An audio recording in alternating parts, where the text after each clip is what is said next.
What's going on, guys? It's your boy Pico here, and it is time for story time. Alright, in the background, I have some sick MW3 gameplay. I went 59 and something. This was back when I used to actually play COD way more than I do now. Like, this is when I used to actually, play COD, a lot. But anyways, let's get to the story. So anyways, I'll be telling you guys a story about what happened. My real life subscribers, you guys already know this video. The people that know me in person also subscribe to me. You guys know this, but I probably have way more details. But anyways, I'm telling the story to you guys that don't know me in person.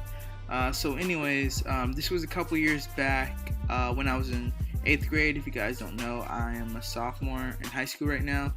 And this was a crazy story.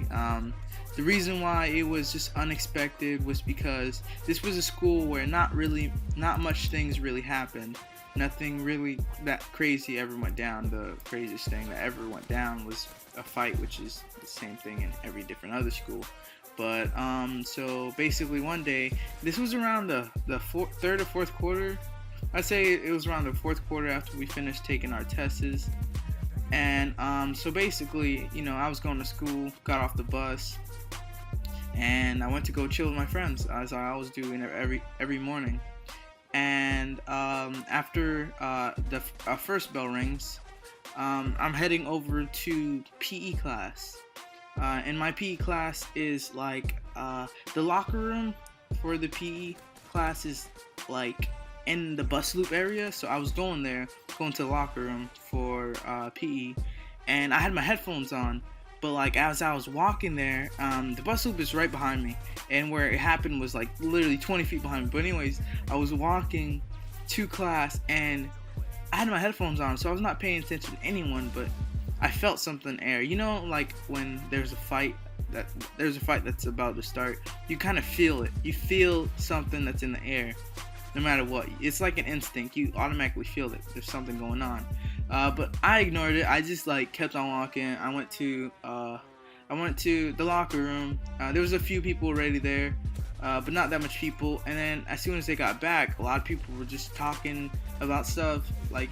I had a conversation with my friend. I didn't really believe anything that they were saying, so I just put on my headphones. I think we stayed in that day. It was kind of like a little mini lockdown.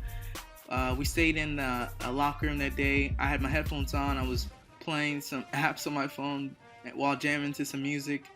And basically when we left, I saw a whole bunch of caution tapes everywhere, around the bus loop area. And I think I saw some blood on the ground because there was this guy over there sprinkling. He was basically hosing down the ground. I was like, holy crap, what's going on? And then once I get to second period, I started getting way more information on what's going on. People saying that someone got stabbed and everything. I get the information later on, but throughout the whole day of school, there's helicopters flying around.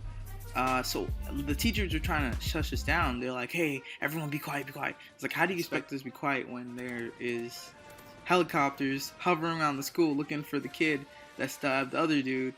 And yeah, so the whole day we're like, what the hell is going on? Some people had the information, but it was just basically, you don't really know the right information until you get it from yourself. And the kid that got stabbed, I actually met up with them later on after the incident. And he's just one of the chillest guys that you'll ever meet. One of the coolest guys you ever meet. He's not even aggressive. He's just chill.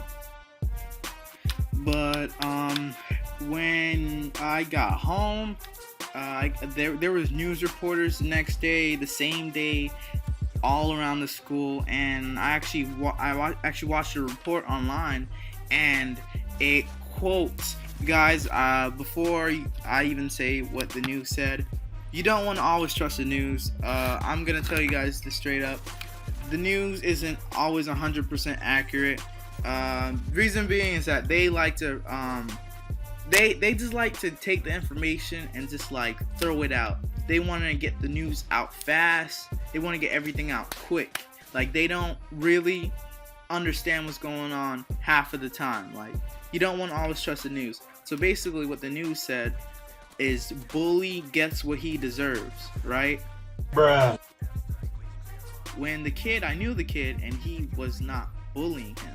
They got everything mixed up, like twisted. They got everything wrong. The information was just terrible. So what happened on the bus? Well, here's a little backstory to it. So my friend, we're just gonna call him S, and we're just gonna call the other kid. All right. So my friend S was friends with the kid, and yeah, they were good friends. And then so my friend S buys a phone from one of his friends, and it turns out to be the kid's phone.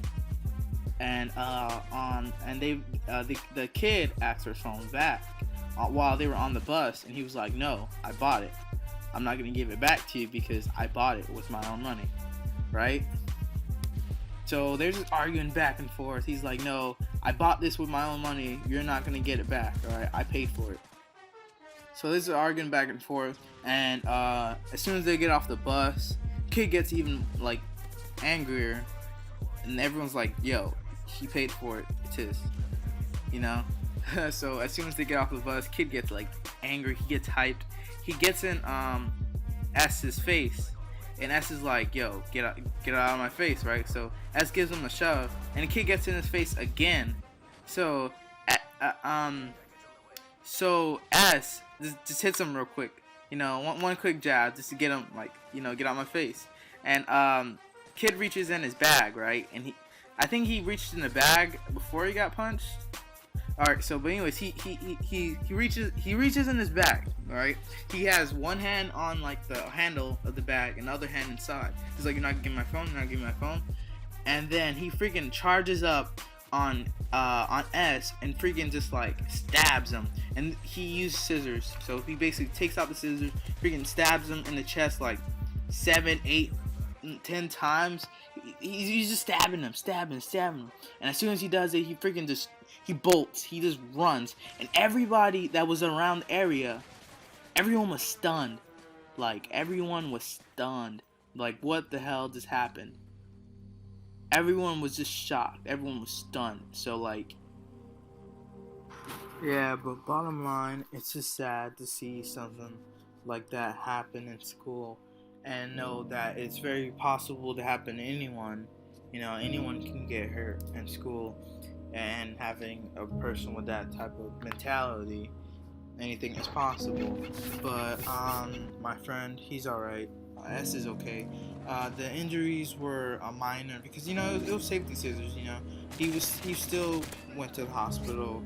He was still bleeding, but it was fine. It was just minor injuries. But the kid, he ran. That's why the helicopters were searching for him. He went across the street. He went to go hide, like, around the nearest, like, stores and around the lake and stuff like that. Some convict stuff. And the next day, this kid decides to come to school. Alright, he rides the bus and he goes to school. And he gets arrested on the spot. Good thing that he did get arrested when he came back to school, because he had something coming for him, if you know what I mean. He gets a slap on the wrist. He was only there for a day and he got to come back home. Eventually everyone forgot about the incident and it all just blown away.